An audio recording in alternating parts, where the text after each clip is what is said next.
खुद को इतना आगे ले जाइए ना कि नकलियो हीरा पहने तो कोई सोच ना सके कि नकली थोड़े पहना होगा, भाई तो असली पहना हो गया। समझ में आ गया कि नहीं आ गया? तो वहां जाइए, अपने आप को आप निकालिए, यूपीएससी निकालिए, और उसके बाद आप पहनिए रोल गोल्ड 25 रुपए का मेला में से चेन खरीद के। अरे भैया डीएम साहब हैं, क्या दिक्कत है, सोना पहने होंगे। हाँ?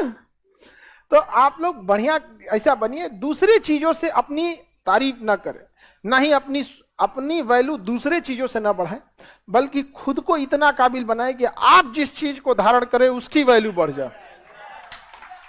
अगर आप राष्ट्रपति, या जैसे द्रौपदी मुर्मू जी हैं, राष्ट्रपति बनी तो इससे द्रौपदी मुर्मू जी का कद बढ़ गया।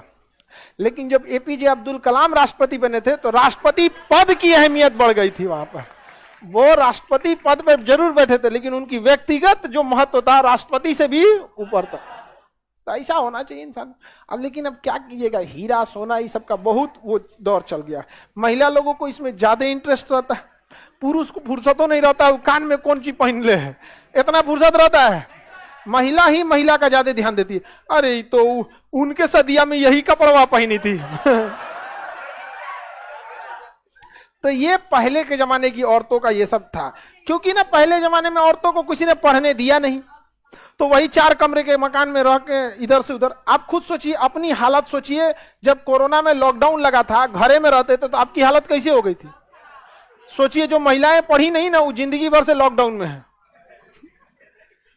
इस मकान से उस मकान, इस कमरे से घर से किचन, किचन से उस, सास ससुर ननद भौजाई नैयर ससुराल खत्म। उनको पता नहीं यूएनओ में क्या है, सुरक्षा काउंसिल क्या है, पुतिन क्या कर रहा है, जो बाइडेन क्या कर रहे हैं, बीटो कहां लग गया, G20 सम्मेलन क्या हो रहा है, नहीं ट्विटर बिक गया, ट्विटर बिक गया। यहाँ पे कौन जी खाना खाओ यहाँ पे। नहीं जाने। लेकिन अब लोग पढ़े लिखे होंगे, अब आप लोग ऐसा काम कीजिएगा, इस सब चीज पे ज्यादा ध्यान नहीं दिया जाता। ऐसे सबसे पढ़ाई लिखाई में ज्यादा ध्यान देना चाहिए। खाली दिमाग रहेगा तो कहा जाता है शैतान का घर, यही सब उल्टा सीधा लोग सोचते रहते हैं।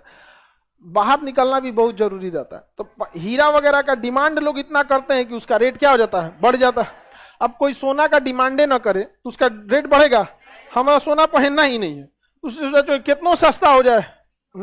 कई बार एक बीच 1-1.5 साल पहले सोना सस्ता हुआ था, लोग सिकड़ी बना लीजिएगा। ना भैया, सस्ता हो या महंगा हो, वो जरूरत नहीं है वो सिकड़ा सिकड़ी का। यहाँ पे सोना चांदी आदमी ना पहनेगा। यहाँ पे कोई पहना, मतलब जिसको शौक है पहनो भैया, हम मना तो किसी को नहीं करने जा रहे हैं। आप उतना सोना से, बहुत लोग कहेंगे सुबह, उतना से आप किसी की भलाई कर सकते हैं। एक किसी सरकारी विद्यालय में पुस्तकालय डाल सकते हैं। धन से मदद बहुत दिन तक नहीं होती, लेकिन विद्या से अगर किसी की मदद हो जाएगी ना, कितना आगे। अब सपोज कीजिए इलाहाबाद यूनिवर्सिटी, उस यूनिवर्सिटी को बनने के लिए न जाने कितने लोगों ने अपनी जमीन दान दी होगी। उस जमीन को दान देकर उतना पैसा अगर किसी को दे देते तो 1-2 परिवार की जिंदगी बन जाती। लेकिन उस जमीन दान देने से इलाहाबाद यूनिवर्सिटी से न जाने कितने लोगों की जिंदगी बनी। JNU, Delhi university, Jamia, BHU, Aligarh Muslim university, Alagappa university, दुनिया बड़ी बड़ी यूनिवर्सिटी सरकार जमीनें ऐसे लेती है। और गांव के लोग आज भी शिक्षा के महत्व को बहुत भली भांति समझते हैं। अगर गांव में ये हो जाए कि यहाँ विद्यालय खुलने वाला है तो लोग नाम दे देते हैं और कह देते हैं कि इधर जो गेट लगेगा हमारे दादा का नाम लिख दीजिए। लिखा जाता है तो लिखा दो भैया, क्या जाता है, नाम कुछ भी रहे, पढ़ने से रहना चाहिए। इलाहाबाद यूनिवर्सिटी का नाम अगर प्रयागराज यूनिवर्सिटी रहता तो क्या रहता, पढ़ाई तो सेम ही होती। एजुकेशन बहुत जरूरी होना चाहिए। आगे बढ़ जाए तो हीरा पन्ना का एरिया समझ में आ गया कि नहीं आ गया?